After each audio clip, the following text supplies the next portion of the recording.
Hi everybody. अक्सर मुझसे ये सवाल होता है कि हम as a new immigrant Canada आना चाहते हैं, तो आप हमें ये बताएं कि कनाडा में कॉस्ट ऑफ लिविंग क्या है, एम्प्लॉयमेंट क्या है, हमें शुरू में जॉब्स मिलेंगी या नहीं मिलेंगी। तो आज की जो मेरी ये वीडियो है ये इसी की डिटेल के बारे में कि कॉस्ट ऑफ लिविंग कनाडा क्या है, किन फैक्टर्स पे वेरी करती है और क्या क्या न्यू ऑप्शंस जब एक इमिग्रेंट आता है वो एक्सप्लोर कर सकता है। जब आप कनाडा आते हैं तो 3 फैक्टर्स जो है वो बहुत ज़्यादा मैटर करते हैं। पहला ये कि आप कौन सा प्रोविंस चूज़ करते हैं, दूसरा ये कि आप कौन सी कनाडा की सिटी चूज़ करते हैं, थर्ड आप किस किस्म की एम्प्लॉयमेंट चूज़ करते हैं। क्योंकि हर प्रोविंस में कनाडा के डिफरेंट वेज है, हर सिटी में डिफरेंट एम्प्लॉयमेंट है और हर एम्प्लॉयमेंट की एक डिफरेंट कैटेगरी है कि आप किस तरीके का काम कर रहे हैं। तो मैं इनको 3 सेक्शन में डिवाइड करूँगा। पहला आपका प्रोविंस, दूसरा आपकी सिटी, तीसरा आपकी एम्प्लॉयमेंट की मैं आपसे बात करूं, मैं आपको एग्जांपल देता हूं। जैसे एक न्यू इमिग्रेंट ओंटारियो आए, फर्स्ट जॉब वो स्टार्ट करता है मैकडॉनल्ड्स में या टिम हॉर्टन्स में। तो जब भी आप अपना 1 घंटा किसी भी कंपनी के लिए काम करते हैं तो ओंटारियो के बाय लॉ के हिसाब से वो मजाज है आपको $15.50 पर आवर पे करने का। आप एक एम्प्लॉयर के पास एक वीक में 40 घंटे से ज़्यादा काम नहीं कर सकते और एक एम्प्लॉयर के पास आप एक दिन में 8 घंटे से ज़्यादा काम नहीं कर सकते। अगर आप 8 घंटे से ज़्यादा काम करते हैं तो ये एम्प्लॉयर का फ़र्ज़ है कि वो आपको ओवर टाइम दे। इस वजह से कोई भी कंपनी आपको एक दिन में 8 घंटे से ज़्यादा की शिफ्ट ऑफ़र नहीं करती और वीक में 40 घंटे से ज़्यादा ऑफ़र नहीं करती। तो $15.50 को जब आप 8 घंटे से मल्टीप्लाई करते हैं तो आपकी एक दिन की वेज बनती है $124। अगर आप $15.50 को 40 घंटे से मल्टीप्लाई करते हैं तो वीकली आपका चेक बनता है $625 का। इसको अगर आप 4 वीक से मल्टीप्लाई कर लें तो आपके $2475 बनते हैं 4 वीक के। $2400 ओंटारियो में एक सिंगल बंदे के लिए इनफ है, लेकिन अगर आप एक फैमिली के साथ आ रहे हैं तो $24 में ओंटारियो में गुजारा करना बहुत ज़्यादा मुश्किल है। क्योंकि एक फैमिली के साथ जब आप आते हैं तो आपको रहने के लिए यहाँ तो एक अपार्टमेंट चाहिए, यहाँ एक बेसमेंट चाहिए। तो एक अपार्टमेंट का एवरेज रेंट है कनाडा में इस वक्त ओंटारियो में वो चल रहा है 1500 से 2000 और बेसमेंट आपको 1800 से 2000 के दरमियान मिलता है। और प्लस इसमें कुछ में यूटिलिटीज़ इंक्लूडेड होती हैं, कुछ में यूटिलिटीज़ इंक्लूडेड नहीं होती। तो अगर आपका $2400 का चेक आ रहा है मंथली और उसमें से 2000 आपका रेंट जा रहा है तो आप ग्रोसरीज कैसे पूरे करेंगे, आप अपना खाना पीना, आपकी मोबिलिटी वो कैसे पूरी होगी।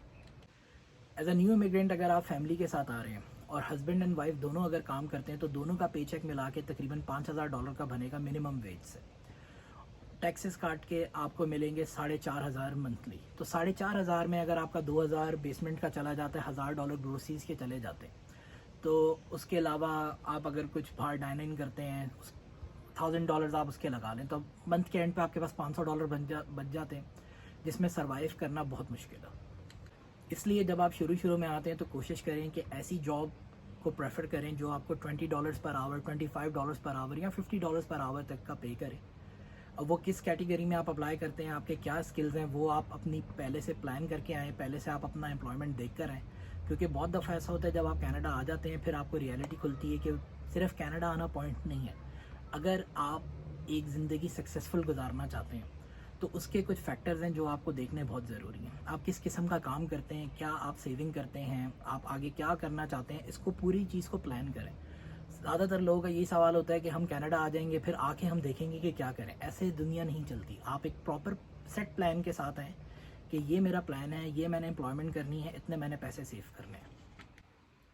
बहुत दफ़ा ऐसा होता है कि जब आप शुरू में इनिशियली तौर पे जब आप एक लेबर जॉब कर रहे होते हैं, और लेबर जॉब से मेरा मुराद ये होता है हमेशा कि जब भी आप एक मिनिमम वेज की जॉब कर रहे होते हैं उसको कैनेडियन मार्केट में एक लेबर जॉब कहते हैं।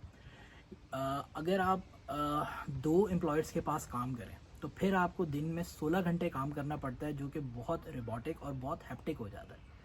तो उसमें भी बहुत ज़्यादा लोग शुरू में आके इस तरह भी यहाँ पे जॉब्स करते हैं, मियाँ बीवी मिल के काम करते हैं कि हम घर को चलाएं और सर्वाइवल की तरफ जाएं।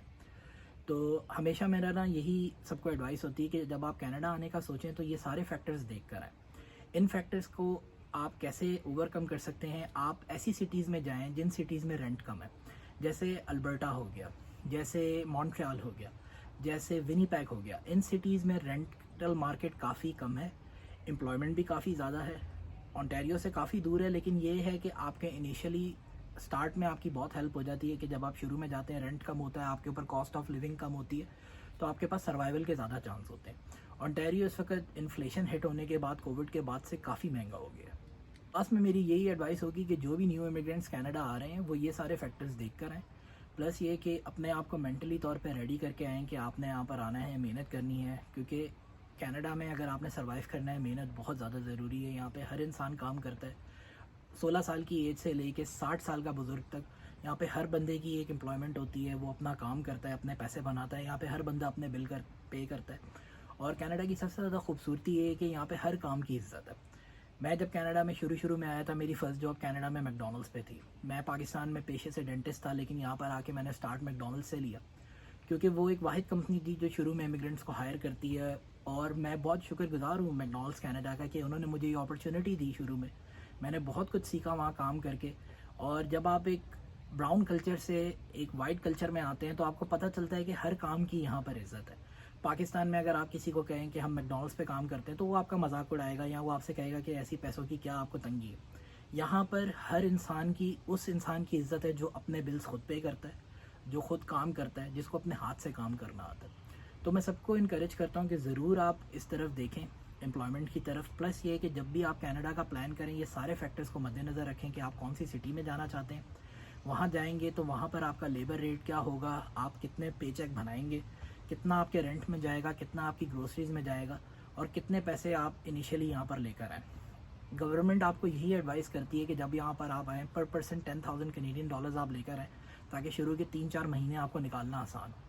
तो $10,000 का ये जो एक मैजिक नंबर है, ये इसी वजह से रखा गया है कि अगर आपने 3 महीने कनाडा में सर्वाइव करना है और आपने देखना है कि आपने कैसे अपने आप को आगे बढ़ाना है, तो एटलीस्ट $10,000 आप कनेडियन लेकर आए।